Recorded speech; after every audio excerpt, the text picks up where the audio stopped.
This dollar bill has value because it is based on your physical body.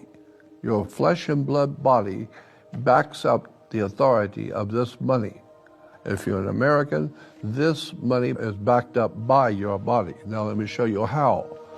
When you look at the front of the dollar bill, you will see on each side are serial numbers for this particular dollar bill, are serial numbers. If you look on the back of your Social Security card, you will see the numbers on the bottom. The numbers on the bottom, usually in red, represent your blood on the New York Stock Exchange. It represents your physical body. That's why the numbers are in red, representing your blood. Now, when you take the numbers on the Social Security card and put it next to the serial numbers on the dollar bill, you will see it's the same sequence of numbers and letters. And so what it's actually telling you is that there's like whatever the amount is, 24 million or 4 million or $6 million, whatever it is that your body is worth on the New York Stock Exchange, there's that much money out there all over the world in fives and tens and hundreds with your Social Security number on it. So these numbers line up exactly correct the same way. The numbers can be in blue, black, or red. And so this is why years ago, we used to say the government is just going to beat you black and blue, because black and blue are colors that are used in banking. You have to sign with a blue or black pen, or you can sign with a red pen, which represents your blood. And then you get into the esoteric symbols. On the dollar bill side with the pyramid has 13 layers. There are 13 layers in the pyramid. There are 72 stones in the pyramid. The pyramid has an all-seeing eye that's not touching the pyramid. Above it, it has the letters in Latin says Annuit Coeptus.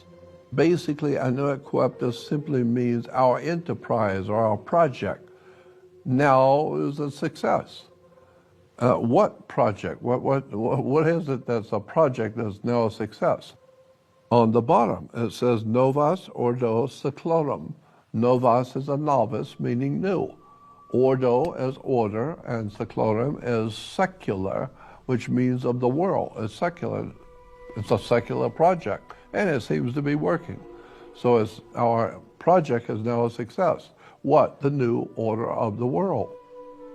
When you hear people talking about the New World Order, it's on the American dollar bill, New World Order. And it's based on what? It's based on the ancient Egyptian concepts of government, finance, law, and the way the ancient Egyptians understood the world at large. That's why you have a pyramid. Now, interesting, the word pyramid comes from, it's actually two words. A lot of people don't know this. Pyramid is two words put together, pyra and mid. Pyra is fire, like pyromaniacs. Pyrotex is fire. And mid simply means middle. So you put the two together, it becomes pyramid, or the fire in the middle. This is why today, when you go into public buildings like restaurants and hotels, you will see the restrooms for male and female, right? And on the male restrooms, all over in the public, will always be a pyramid. It's always a triangle or a pyramid on a male restroom. Women's is always a circle on the women's. Why? Because the pyramid is fire in the middle. And so the idea was that the fire of sex is in the middle of the human body. And so the women are also involved with this. They're called the circle of life. They keep the circle of life going. Without the women, there's no children. You'll see around the pyramid, you will see a circle, and that symbolizes the sun. And that symbolizing the sun has to do with Stonehenge. Stonehenge seems to be connected to the Great Pyramid of Egypt because they've used the same identical measuring inside Stonehenge as they used in the pyramid.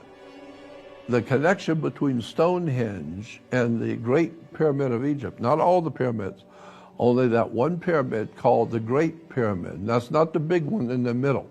That's the one just before it, is actually called the Great Pyramid.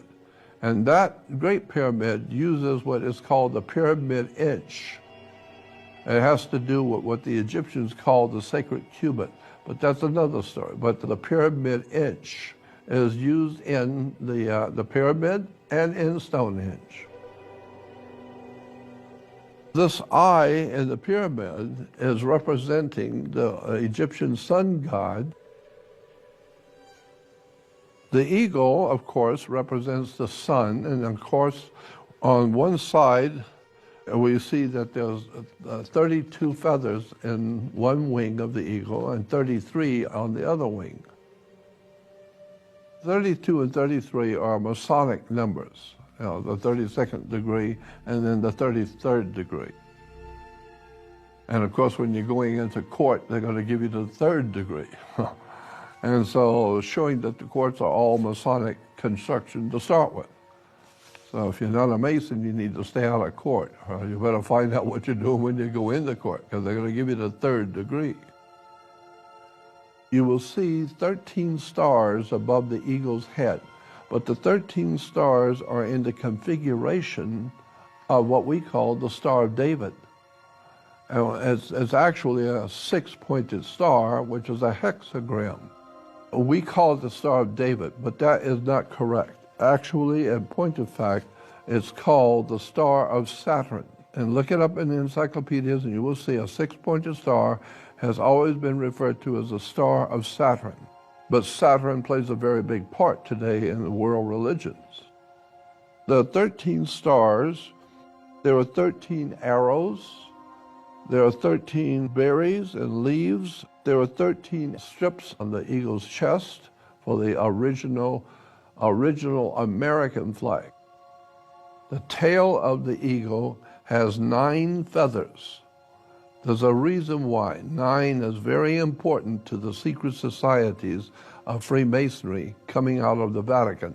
The Vatican Freemasonry, York and Scottish Rite Freemasonry, they all realize that there's something very important about the 9 feathers, because the tail feathers of a bird help it direct its flight.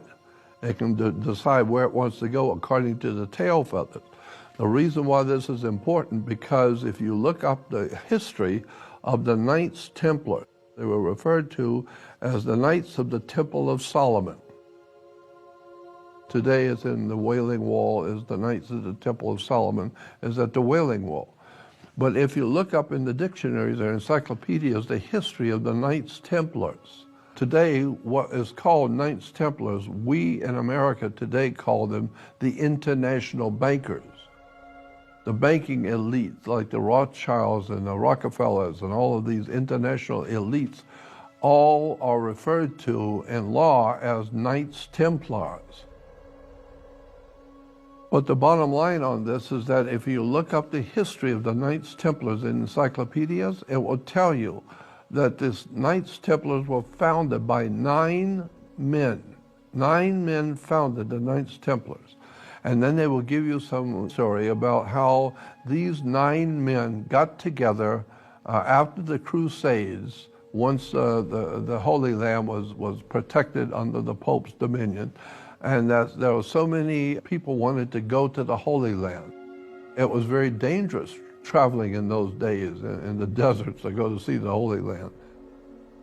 Those 9 men got together, the reference works say, and they formed a protection for the pilgrims going from Rome and from Europe over to the Middle East. Well, logic alone would tell you 9 men are not going to protect anybody. They're not going to go and protect all the millions of pilgrims going to the Middle East with 9 men. That was a cover story. But the actual story is that the Knights Templars were 9 Catholic Masonic Order Freemasons. who were putting together for the Vatican a whole new superstructure of money and banking and government, and the entire operation was under the Vatican control, and there were 9 men who were in charge of that project of rebuilding a new order in Europe. And so that's why the eagle has the 9 tail feathers. And most of the members of secret societies know that. If you bring this up, they'll tell you, yeah, well, there was no 9 men who protected the pilgrims. No 9 men could do that.